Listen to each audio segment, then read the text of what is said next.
हम डिस्कस करेंगे what is net या जेआरएफ। एलिजिबिलिटी क्राइटेरिया, इसके लिए एलिजिबिलिटी क्या रहती है, एज लिमिट क्या है, एग्जाम फीस क्या रहती है कैटेगरीज वाइज, एग्जाम पैटर्न क्या रहेगा, सिलेबस क्या रहेगा एंड क्वालिफाइंग मार्क्स क्या रहते हैं, ये भी कैटेगरीज वाइज मैं आपको इस वीडियो में एक्सप्लेन करूंगी।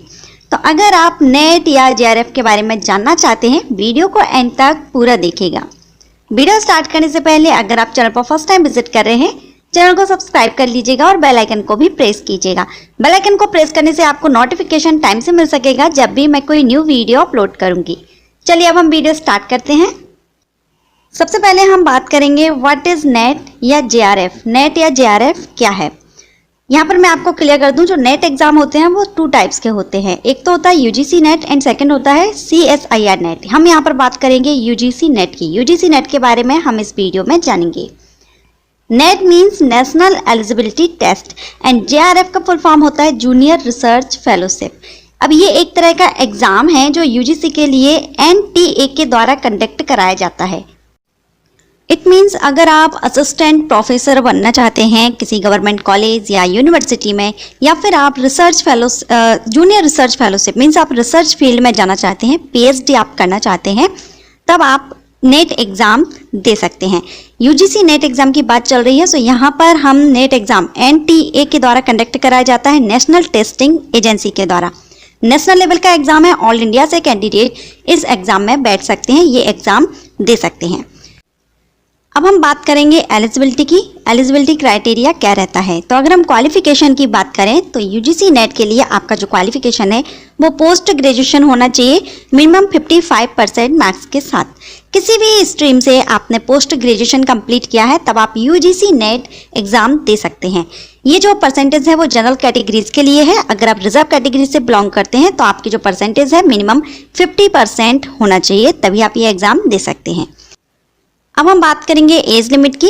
एज लिमिट क्या होनी चाहिए नेट एग्जाम के लिए, तो वैसे तो नेट एग्जाम के लिए किसी भी तरह की कोई अपर एज लिमिट नहीं है। आप कितने भी बार चाहें ये एग्जाम दे सकते हैं, जब तक चाहे ये एग्जाम दे सकते हैं, लेकिन यहाँ पर कुछ कंडीशंस हैं जिसके अकॉर्डिंगली आप ये एग्ज़ाम देंगे।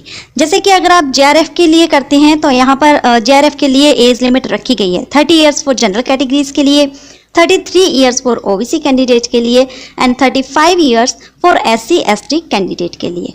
अब अगर हम असिस्टेंट प्रोफेसर की बात करें तो असिस्टेंट प्रोफेसर के लिए किसी भी तरह की कोई एज लिमिट नहीं है। इसीलिए मैंने आपसे बोला कि नेट एग्जाम के लिए कोई अपर एज लिमिट नहीं है। बस अगर आप जेआरएफ के लिए करते हैं तभी आपका जो अपर एज है वो 30 एंड 33, 35 है। लेकिन अगर आप ये जो एज है वो क्रॉस कर जाते हैं तो उसके बाद भी आप एग्जाम दे सकते हैं और असिस्टेंट प्रोफेसर या लेक्चरर आप बन सकते हैं। ओके, सो ये एज लिमिट की बात हुई। अब हम बात करेंगे एग्ज़ाम फीस की। आप जो नेट एग्ज़ाम देते हैं यूजीसी नेट एग्ज़ाम, इसके लिए आपको एप्लीकेशन फ़ीस पे करनी होती है। तो ये फ़ीस क्या रहती है, जनरल कैटेगरीज के लिए ये 1000 होती है, ओबीसी कैंडिडेट के लिए 500 रुपये एंड एससी एसटी कैंडिडेट के लिए 250 रुपये एप्लीकेशन फ़ीस होती है। जो आपको एग्जामिनेशन फ़ीस है ये आपको पे करनी होती है। ठीक, अब हम बात करेंगे एग्ज़ाम पैटर्न की। एग्ज़ाम पैटर्न किस तरह से रहता है, तो सबसे पहले हम देख लेते हैं। जो एग्ज़ाम है वो 2 पेपर होते हैं, इसमें paper first and paper second.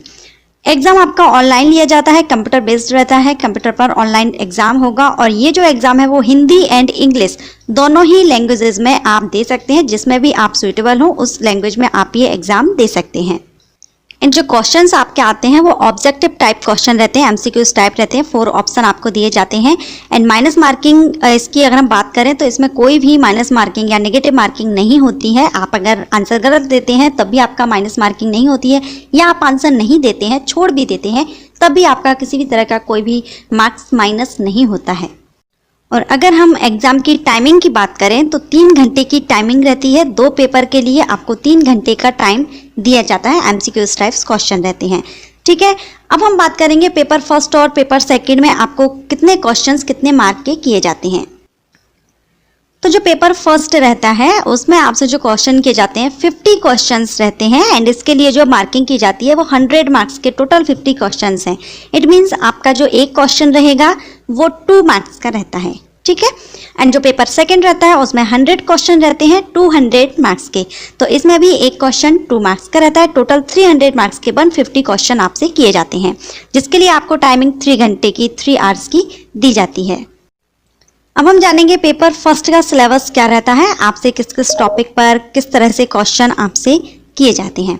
तो इसमें जो पेपर फर्स्ट रहेगा उसमें आपसे teaching aptitude, research aptitude, data interpretation, mathematical reasoning and aptitude, logical reasoning, information and communication technology, people development and environment, ये टॉपिक्स हैं जिनको आपको कवर करना होता है। इनसे आपको क्वेश्चन किए जाते हैं। ये एग्जाम नेशनल लेवल का रहता है, थोड़ा हार्ड रहता है, टफ रहता है, इसके लिए आपको तैयारी अच्छे से करनी होगी।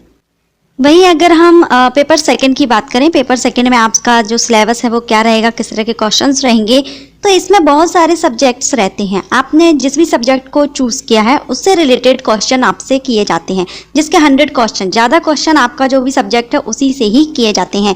सो ये आपके सब्जेक्ट पर डिपेंड करता है, आप जिस भी सब्जेक्ट को चूज़ किया है उस पर आपको अपनी तैयारी करनी होगी, उसी से क्वेश्चन आपके सेकेंड पेपर में आएंगे। अब हम बात करेंगे क्वालिफाइंग मार्क्स के बारे में। अगर आप ये एग्ज़ाम देते हैं तो आपको कितना परसेंटेज रिक्वायर्ड रहता है इसको क्वालिफाई करने के लिए। तो जनरल कैटेगरीज के लिए है 40% लाना जरूरी है क्वालिफाई करने के लिए। And SC ST OBC PWD candidate के लिए रिलैक्सेशन रहता है 35% का। 35% आपके दोनों पेपर का मिला करके आपका ये परसेंटेज रिक्वायर्ड है क्वालिफाई करने के लिए।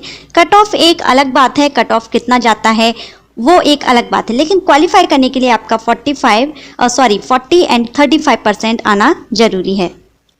अब हम बात करेंगे कि नेट एग्जाम देने के बाद JRF या असिस्टेंट प्रोफेसर जो बनना चाहते हैं वो किस तरह से सिलेक्ट किए जाते हैं। तो अगर आपकी रैंकिंग अच्छी आती है तो जो टॉप रैंकिंग में जो कैंडिडेट रहते हैं उनको सिलेक्ट कर लिया जाता है JRF के लिए। और JRF के लिए आपको जो स्टिपेंड है वो दिया जाता है, फेलोशिप आपको दी जाती है। ये जब आप JRF रहते हैं तो वहाँ पर आपको थोड़ा कम रहती है, 26,000 लगभग आपकी रहती है, 30,000 रहती है। लेकिन जब आप 2 साल बाद जब आप JRF के बाद आप SRF बनते हैं तो वहाँ पर आपकी जो फेलोशिप है वो बढ़ जाती है और 35 या 36,000 पर मंथ तक ये आपको मिलती है। सो ये एक अच्छा एक ऑप्शन है आपके लिए। आपको यहाँ पर एक तरह से स्कॉलरशिप मिलती है। आपको अपनी आगे रिसर्च फील्ड में आप जाना चाहते हैं तो वहाँ पर आप अपनी स्टडी कंटिन्यू रखते हैं, रिसर्च करते हैं, तो वहाँ उसके लिए आपको यहाँ पर स्कॉलरशिप गवर्नमेंट की तरफ से दी जाती है। तो इसलिए अगर आप नेट एग्ज़ाम देना है या आप देना चाहते हैं तो आप ये कोशिश कीजिए तैयारी आपकी अच्छी हो और आप एक अच्छी रैंक आप ला सकें, जिससे आपके पास दोनों ही ऑप्शंस रहते हैं। आप JRF में जा सकते हैं और नेट क्लियर करने के बाद आप असिस्टेंट प्रोफेसर भी बन सकते हैं।